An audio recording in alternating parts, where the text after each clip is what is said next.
Today we're going to address some details that we've found to be important in the safe and effective performance of the Mace 360.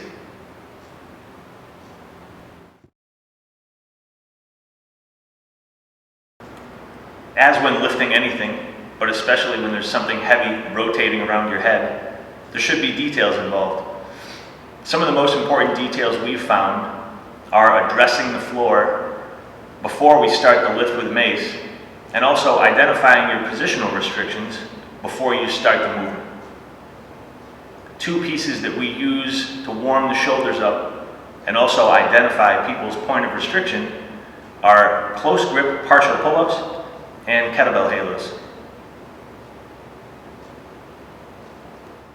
When moving a mace, the quickest way to underlift or put your shoulders at risk is breaking into extension when you start moving the mace behind you. A few details that we always address before anyone starts moving the mace is addressment of the floor and assurance that we can get our arms in an organized position behind our head. Our foot position will be similar to a press. At or around hip width, toes slightly out, and knees driving apart, making sure that we're rooted firmly in the floor. Hips will be pulled underneath us, not behind us, and a quick check of the shoulder position is both hands on the back of the head with the hips still pulled underneath.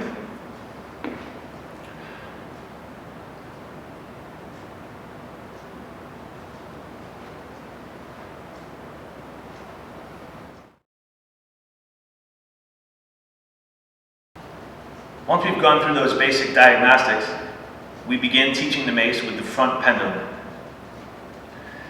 Moving the mace in the front allows people to get familiar with the rotating weight and also the body English required to move the mace without leading with your arms or bouncing excessively with your legs.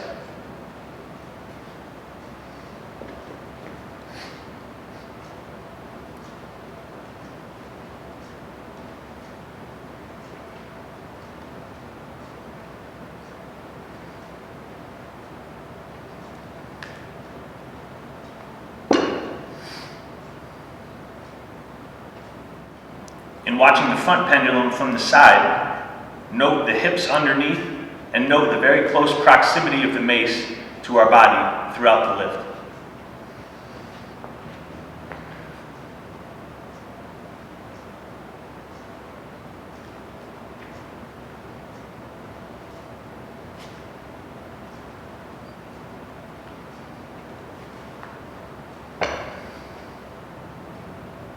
Once we've fact-checked those positions and gotten a bunch of reps of the front pendulum under our belt, we'll look at the back pendulum. The goal here is swinging the mace up to parallel with the floor while maintaining an organized midline and square shoulders.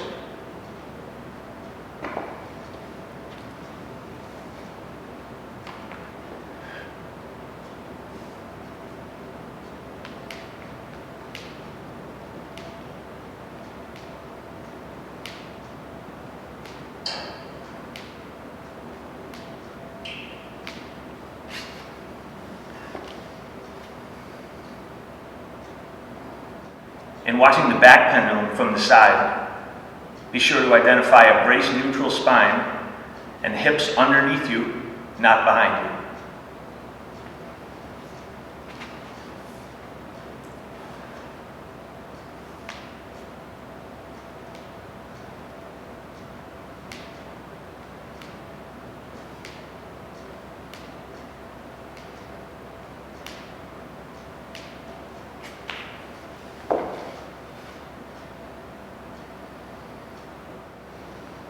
Now, with some reps of the back pendulum under our belt, we'll start looking at pulling the mace over to the front.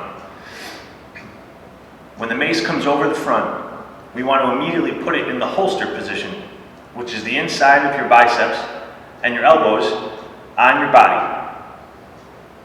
This both standardizes a beginning and an end to each rep and keeps us from overextending when beginning the movement once we move into the 360.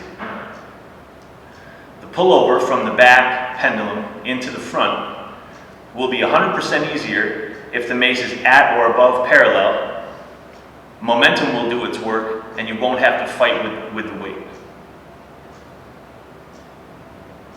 Until we're ready to practice the 360, once we've performed the pullover, we use our safety putback to get the mace behind us. With arms in the holster position, the handle of the mace is going to go on your shoulder, and you're going to push it safely behind you.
Once we've practiced all these introductory lifts and made sure that our mobility is on track, we're ready for the mace 360. A couple super important details of the mace 360 involve pushing the weight directly to the side as opposed to behind, and making sure to identify both the drive and the drop portion of the movement. We want the mace to travel a straight line behind our body. If we push it behind us, it will travel diagonally and is really one of the only ways that you can hit yourself with the mace when performing this movement. Our recommendation is bringing the mace back to the holster position at the end of each rep, whether we're doing continuous reps to one side or one left and one right.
Just like with every lift, everyone's body moves a little bit differently.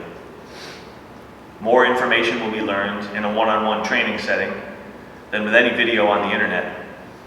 But a couple of standards that we use all the time are making sure to brace like you're weightlifting prior to any mace movement, and also being absolutely sure that when performing the mace 360, we're pushing the weight directly to the side and not at all behind us.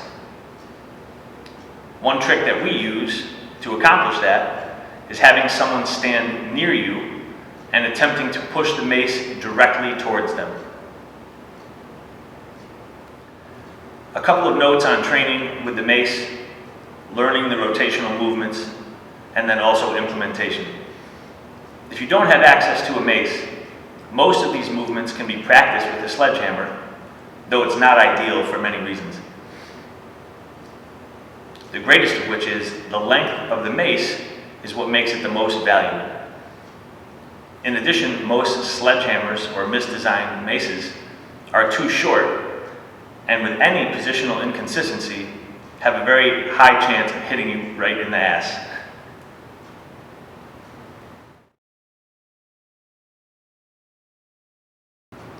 One simple and effective way to fact-check position for a heavier two-arm mace 360 is with a one-arm mace 360 with a sledgehammer.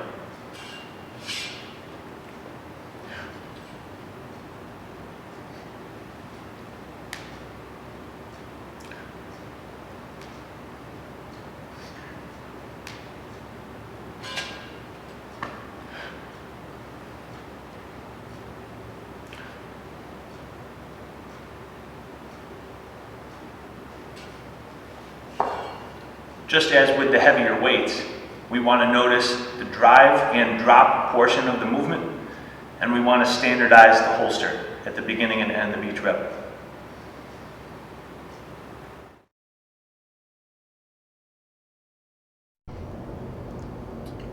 Just a couple of final thoughts on mace lifting and our implementation of it into your current training programs. Just like with any heavy lift, if we're going to program heavy mace 360 or mace shovel, we will do that at the beginning of a training day, and then use things like a front pendulum, lighter 360s, or any of the introductory movements as more of the conditioning work. Additionally, if you're performing gimmick movements at too light of weights, we feel that is an underutilization of one of the most underused tools in strength and conditioning. Heavy, organized mace lifting builds shoulder strength, power, and rotational stability like almost nothing else. And it also makes that great grab somebody type of strength that transfers so well to all sport. If you would like any programming suggestions or training tips on mace lifting, please don't hesitate to get in touch. Thanks for watching.